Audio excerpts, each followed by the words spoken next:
এটা একটা astronaut theme cake ছিল, মানে নভোচারী কেক।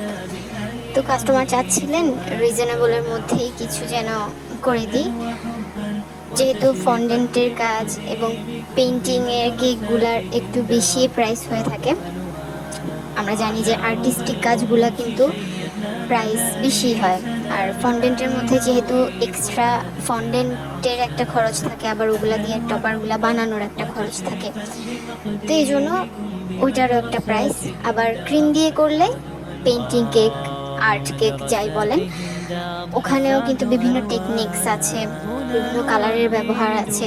বাচ্চাদের কেকগুলো যেহেতু একটু কালারফুল হয়ে থাকে, তো এই জন্য আপু চাচ্ছিলেন রিজনেবলের মধ্যে।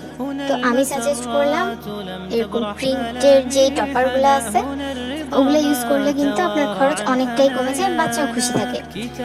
যেহেতু এখন বাচ্চাদের অনেক রকমেরই পছন্দ থাকে, বিভিন্ন থিমের কেক করা হয়, তাই আমিও স্টিকার দিয়েই করলাম। তো এই তো ছিল আমার কেকের ফুল লুকটা। আমি একটু হালকা গ্লিটার ইউজ করেছি গ্যালাক্সি ভাইব আনার জন্য।